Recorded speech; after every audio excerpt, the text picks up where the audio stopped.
وفاة الملك محمد السادس. تضاربت الأنباء حول وفاة محمد السادس، هل مات أم لا يزال حيا؟ بعد تدهور حالته الصحية من فقدان الوزن بشكل مفرط حتى ظهر عظم خدوده، وهذا ما استدعى نقله إلى أحد المشافي في ظل حالة طوارئ غير مسبوقة ببعض المدن المغربية. وبعد نشر حالته المحرجة للملك، وتجد الإشارة أن وفاة الملك أثار قلقا بالغا في الأوساط المغربية، كما نفس الشيء الذي حدث مع أبيه الحسن الثاني، حيث انبرأ كثيرون للسؤال عن السبب وراء عدم ظهوره في الأيام الأخيرة. هل محمد السادس لا يزال حيا أم مات؟ ويأتي هذا السؤال: من سوف يحكم المغرب في حالة وفاة الملك محمد السادس قبل بلوغ ابنه الحسن الثالث سن الرشد؟ غير ذلك، فقد توصلت قناة حصاد الأسبوع أن إشاعة وفاة محمد السادس قد نفي أو قد تكون صحيحة، وهو ما يقال على أنه يتواجد حاليا بفرنسا لقضاء فترة النقاهة. السؤال: لماذا لم يظهر الملك محمد السادس كل هذا الوقت؟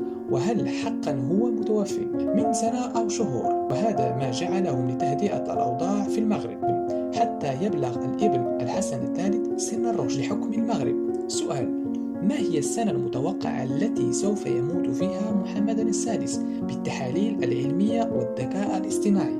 فقد أكدت الأوراق العلمية والدكتور التابع لحالة الملك أن محمد السادس سوف يموت غالبا في سنة 2025 على الأكثر، ولن يتحمل مرضه المزمن أكثر من سنتان كما توقع الخبراء والأطباء الفرنسيين بسبب رؤيتهم لحالته الصحية، أو ربما بنسبة 70% على أنه مصاب بمرض السيدة، وهذا ما جعل جسده ينهك بسرعة أكثر وأكثر وكل يوم، وصحته لا تتحمل ذلك. وعلى الأكثر أنه سوف يعيش إلى سنة 2025 قبل تولي ابنه الأصغر الحكم على المغرب وهو في سن الرشد. ويقال أن زوجته سلمى بناني، وهي الزوجة الأولى لحد الآن للملك محمد السادس قبل طلاقهما، هو سبب انفصالهما بعدما انكشفت على أنه تعرض لمرض السيدة. والخبر الآخر يقول بسبب الغيرة المفترضة لأخوات الملك، وهذا ما جعلها تغيب عن الأنظار إلى اليوم. وهناك أنباء أخرى يقال أنها قتلت من طرف العائلة الملكية